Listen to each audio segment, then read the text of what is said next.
नमस्ते। थर्ड आई में आपका स्वागत है। अभी भारत के विदेश मंत्री एस जयशंकर साहब अमेरिका की एक लंबी यात्रा करके लौट रहे हैं और उन्होंने भारत यूएस जो अमेरिका के संबंध है उस पे उन्होंने कहा कि ऑल टाइम हाई है। इतने प्रगाढ़ संबंध हमारे कभी नहीं हुए थे। ये संबंध, उनका कहना है कि ये चंद्रयान की तरह चांद तक पहुंचेंगे और उसके आगे भी जाएंगे। चांद के आगे भी इतने संबंध हम लोग के बढ़ जाएंगे। एस जयशंकर साहब ने अपने वक्तव्य में राजीव गांधी की 1995 की यूएस विजिट और मनमोहन सिंह साहब की 2005 की यूएस विजिट का हवाला देते हुए ये कहा कि मोदी जी की हाल की जो यूएस की विजिट थी वो विजिट इनके से भारी थी और वो इससे डिफरेंट थी।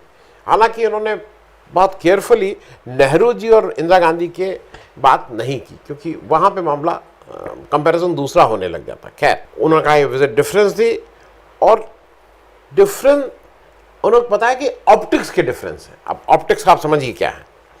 उन्होंने कहा कि पहले इंडिया और America used to deal with each other, now they work with each other.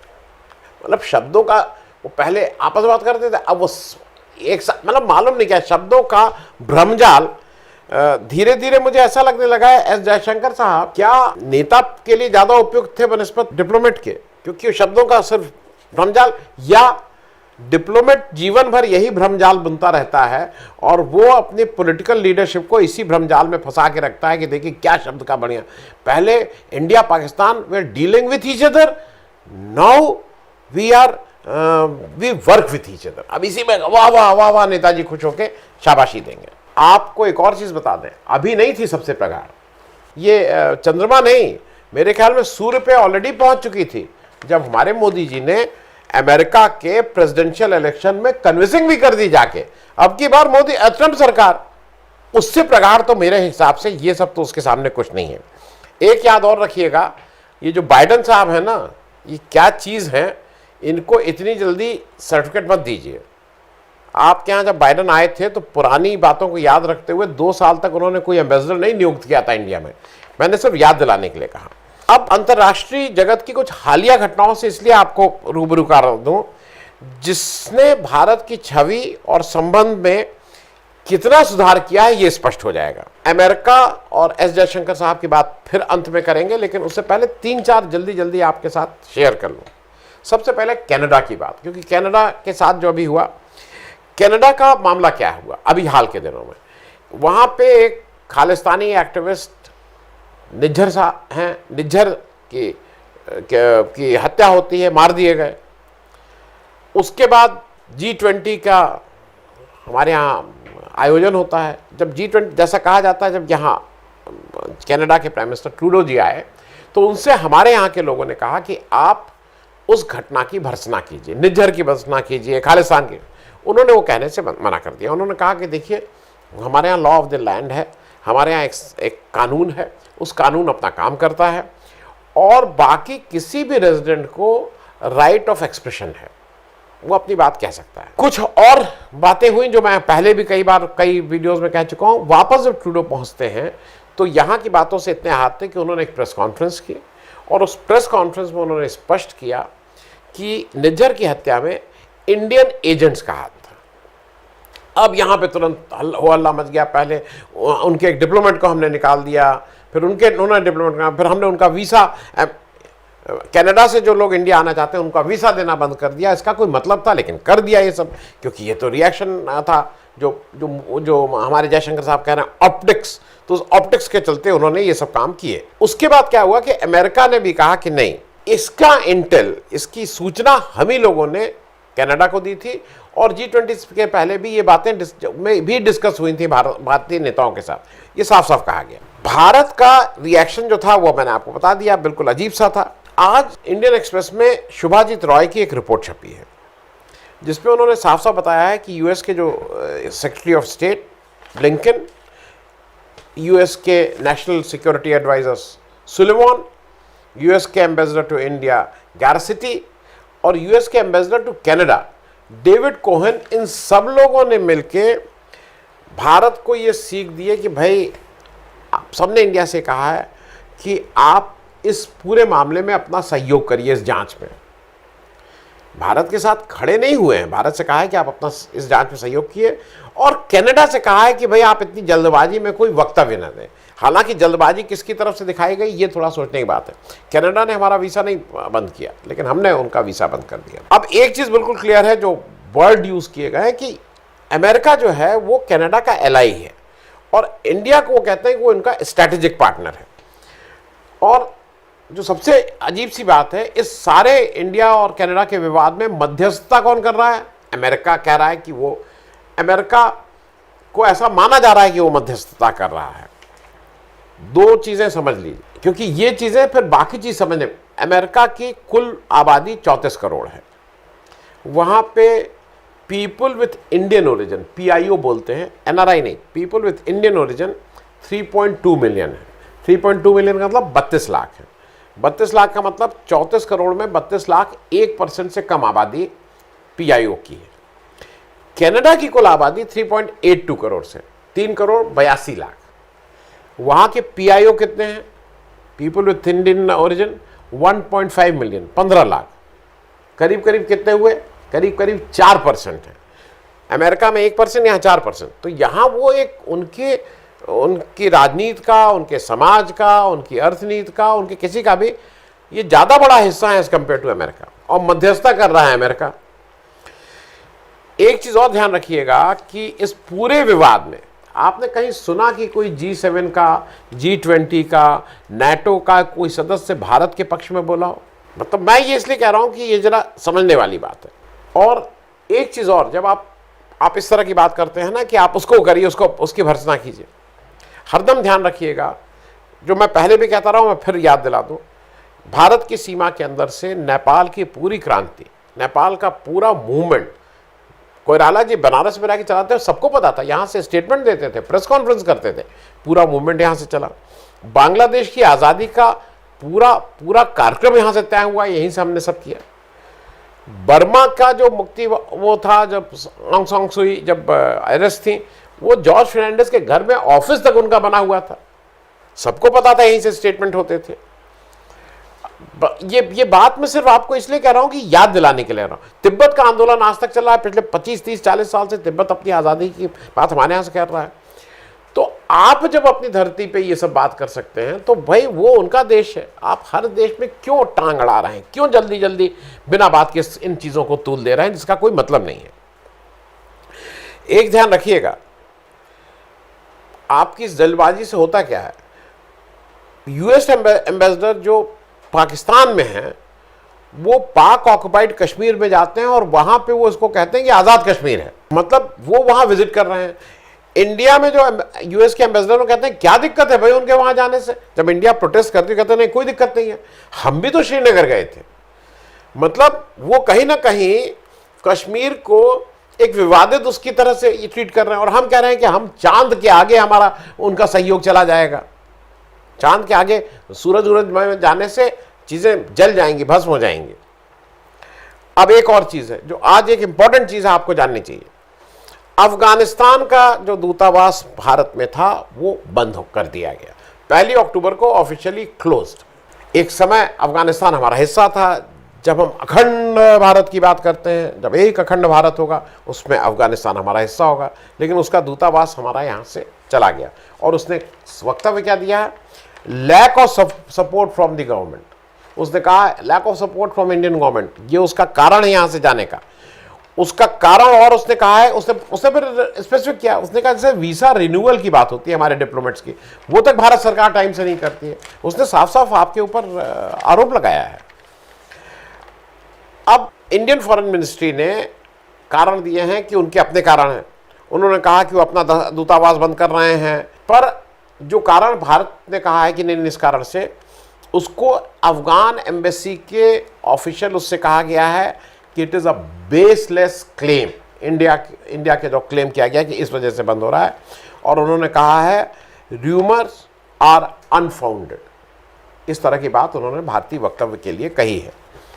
मैं आपकी जानकारी के लिए सिर्फ बता दूं कि जो तालिबान जो अभी वहाँ पे कंट्रोल कर रहा है, मतलब इसका राज है, जिसकी सरकार है, तालिबान ने 14 राष्ट्रों में अपना जो एम्बेसी या जो उनका दूतावास है वहाँ है, इंडिया में उनका डिप्लोमेटिक मिशन में से कोई मतलब नहीं। तो आज हमारा अफगानिस्तान से कुछ नहीं है, जबकि चीन अफगानिस्तान के बहुत पास होता जा रहा है, उनको हर तरह की मदद कर रहा है। अब जरा चीन की बात कर लें, क्योंकि बिना चीन की बात किए ये विदेश वाले मामले जो हैं पूरे नहीं होंगे। गलवान के बाद क्या हुआ था, हमने 20 शहीदों को वो किया, किस तरह से अब हम जहाँ तक गश्त कर सकते थे वहाँ तक अब नहीं जा रहे हैं, सबको पता है। G20 में जी जिनपिंग का ना आना क्या एक बहुत अच्छा वो दे रहा था। एशियन गेम्स में हमारे अरुणाचल के खिलाड़ियों को एक्रेडिटेशन नहीं देना क्या शो कर रहा है हमारी डिप्लोमेसी के बारे में। आपको एक और सुन के ताज्जुब होगा, चाइना के ने अक्टूबर 2022 से अपना कोई एम्बेसडर यहाँ नहीं रख रखा है। उनके एक एम्बेसडर थे, वो चले गए, और अब यहाँ पिछले करीब 1 साल से there is no ambassador of China in India. मैं आपकी जानकारी के लिए बता दूं, क्योंकि ये चीज़ समझना ज़रूरी है, और ये दोनों चीज़ें इसलिए बता दूं कि फिर आपको समझ में आ जाएगा। चाइना से हमारा जब देश आज़ाद हुआ उसके 1-2 साल बाद, जब गणतंत्र हो गया और कॉन्स्टिट्यूशन लागू हो गया, तो हमारे पास लगातार एम्बेसडर चाइना का रहता था। चाइना ने अपना एम्बेसडर 18 जुलाई 1962 को यहाँ से उनका एम्बेसडर चला गया, फिर 4D अफेयर्स रहने लगे, फुल फ्लेजेड एम्बेसडर नहीं था। और फिर करीब 14 साल बाद 10 सितंबर 1976 को उनका एम्बेसडर फिर नियुक्त हुआ, और फिर 1976 से अभी तक अक्टूबर 2022 तक लगातार कोई ना कोई एम्बेसडर रहा है, लेकिन अक्टूबर 2022 से कोई एम्बेसडर नहीं है। और हमारे अगल बगल के जितने देश हैं, पाकिस्तान, नेपाल, इन सब जगह उनके पक्के एम्बेसडर हैं चाइना के। एक और चीज़ आपको इसलिए कि जब एम्बेसडरशिप की बात होती है, चाइना में हमारा एम्बेसडर, हमारे और उनके डिप्लोमेटिक रिलेशनशिप ख़राब हो गए थे 62 वॉर से, लेकिन हमने 19 जुलाई 1961 में जी पार्थसारथी साहब, 1961 की बात कर रहा हूँ, को वापस बुला लिया था एज एम्बेसडर। उसके बाद हमारे उनके एम्बेसडरशिप नहीं था। और फिर मेरे शोज़ पे आपने कई बार देखा होगा, मतलब मैं उनको जितनी मतलब उनके पास जितना खजाना है नॉलेज का ना, और ख़ास करके विदेशी मामलों में, मुझे अभी तक कोई और उनके पैरेलल नहीं मिला। मैं लखन लाल मेहरोत्रा जी की बात कर रहा हूँ।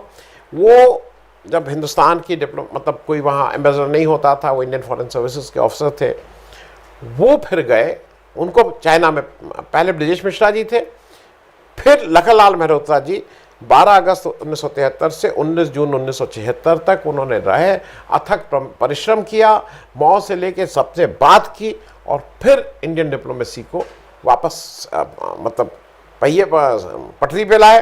और के.आर. नारायणन साहब 7 जुलाई 1976 में हमारे एम्बेसडर बन के गए। मैं एक जल्दी चलते चलते आपको एक चीज़ इसलिए बता दूं कि जो जयशंकर साहब हैं, जिनकी रिजीम में चाइना का कोई एम्बेसडर नहीं है, ये खुद चाइना में भारत के एम्बेसडर 12 अगस्त 2009 से 14 दिसंबर 2013 तक थे। उस समय की एक ही चीज़ जो मुझे सबसे ज़्यादा याद रहती है कि उसी दौरान नरेंद्र मोदी साहब ने as chief minister of Gujarat चीन गए थे, और वहाँ जाके उन्होंने जो 20 स्मगलर पकड़े गए थे स्मगलिंग करते हुए हांगकांग से चीन के बीच में, उनके केस को जल्दी ख़त्म करने की, मतलब उसको ट्रायल को फास्ट करने की उन्होंने रिक्वेस्ट की थी। और उस रिक्वेस्ट के तहत, ऐसा उन्होंने फिर एक्नॉलेज किया था, उस रिक्वेस्ट के तहत वहाँ की सरकार ने एक अच्छा रुख दिखाया था, और उनको में से 11 या 13 को सज़ा हुई थी, बाकी लोग छोड़ दिए गए थे। उस समय भी मोदी जी ने बताया कि एस जयशंकर साहब, एम्बेसडर साहब ने एक बड़ा रोल प्ले किया था इन स्मगलरों के वाले केस में। मैं एक जगह का और करके आपको फिर एस जयशंकर और अमेरिका की बात से कंक्लूड करूंगा। अभी इंग्लैंड में क्या हुआ, यूनाइटेड किंगडम में हमारा एक, मैं इसलिए ये बात बता रहा हूँ कि जो हमारे विक्रम डोराय स्वामी साहब हैं, जो वहाँ एम्बेसडर हैं, वो ग्लासगो के गुरुद्वारे में उनका निमंत्रण था, वो उस लेक्चर देना था, कुछ बात वक्तव्य देना था, वो वहाँ पे गए। वहाँ पे खालिस्तान के कुछ समर्थकों ने उनको गुरुद्वारे में जाने से रोका, और फिर वो वहाँ से वापस आ गए। लेकिन शायद कनाडा में जो हल्ला मचाने का नतीजा हमने देख लिया था, हमने यहाँ उस तरह का हल्ला नहीं मचाया, या कारण कुछ और हो सकते हैं। कारण ये भी हो सकते हैं कि हमारे यहाँ के बहुत से भागे हुए जो बैंक का पैसा लेके बहुत से लोग भागे हैं, देश को चूना लगा के भागे हैं, वो इंग्लैंड में हैं, तो ये रहा होगा कि यहाँ ज़्यादा हल्ला मत मचाओ, जो ये भी कारण हो सकता है। एक कारण, बांग्लादेश, श्रीलंका और ऑस्ट्रेलिया सब ने कुछ ना कुछ हमारे साथ अपनी चीज़ें दर्ज की हैं, लेकिन चूंकि वहाँ इन तीनों जगह अडानी जी को ये बार बार आया है कि कैसे श्रीलंका में अडानी जी को सरकार ने के प्रयत्न से उनको कॉन्ट्रैक्ट मिला, कैसे बांग्लादेश वाला हुआ, कैसे, ये सब जगह ऑन रिकॉर्ड है, इसलिए मैं उसको फिर से कह रहा हूँ। अडानी जी की वजह से शायद इन देशों की बात नहीं हो रही है। अब चलते चलते एक और बात जो इम्पोर्टेंट है, राहुल गांधी गए थे हडसन वहाँ का एक बड़ा प्रीमियर इंस्टीट्यूट है। राहुल गांधी जब गए थे तो हडसन ने कहा था, अपनी साइट पे लिखा है, मैं दिखा दे रहा हूँ, कहा था Hudson was honoured to host Rahul Gandhi. और हमारे एस जयशंकर साहब भी गए। इनसे जब माइनॉरिटी के डिस्क्रिमिनेशन पर सवाल पूछे गए तो उन्होंने दो बात कही। उन्होंने कहा कि हम उनको मटीरियल चीज़ें बहुत देते हैं, उनको हेल्थ देते हैं, खाने को देते हैं, ये सब चीज़, इस तरह की बातें की। और फिर दूसरा उन्होंने कहा भाई ये हर सोसाइटी में कुछ ना कुछ डिस्क्रिमिनेशन होता है, लेकिन फिर वो डिस्क्रिमिनेशन पे जब उनसे साफ साफ पूछा गया तो बोले, I defy you to show me discrimination. इस पे एक लंबी स्टोरी सब ने की है, वायर ने की है, इंडिया टुडे ने की है, लेकिन मुझे हरदम मेरा ऑल टाइम फेवरेट टेलीग्राफ की वो हेडिंग मैं लगा दे रहा हूँ, उस हेडिंग में ही सबको समझ में आ जाएगा। रमेश बिधूड़ी का विवाद क्या हुआ था, डिस्क्रिमिनेशन था कि नहीं था, उस पर ना ओम बिरला जी ने कुछ खैर खबर ली है, ना मोदी जी ने कोई वक्तव्य दिया है। फिर ज्ञानदेव आहूजा जी, बीजेपी के भूतपूर्व एमएलए राजस्थान, उन्होंने क्या किया, उन्होंने जब 5 लोगों की लिंचिंग हुई तो उसके बाद उन्होंने कहा कि लिंचर से कि हम तुम्हारे साथ खड़े हैं और हम तुम्हें छुड़वाएंगे भी, तुम्हारी बेल भी करवाएंगे। ये बीजेपी के भूतपूर्व एमएलए साहब हैं। गवर्नमेंट ऑफ मणिपुर में जो हो रहा है वो किसी से छुपा नहीं, उस पर इतना कहा जा चुका है कि उसको फिर से कहने की ज़रूरत नहीं। गवर्नमेंट ऑफ हरियाणा की बात कर लीजिए।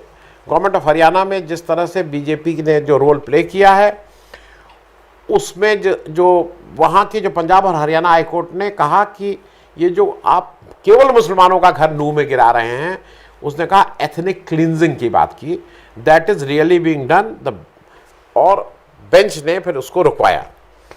और बलदेव औलख जी हैं, minister of state in BJP ruled, मतलब यहाँ उत्तर प्रदेश में मंत्री जी हैं।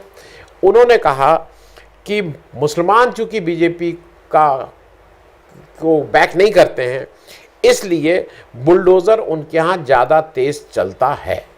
ये सारे जो वो हैं वो टेलीग्राफ से ही मैं लेके बोल रहा हूँ, आप लोग इसको गूगल करके डिटेल में पढ़ लीजिएगा।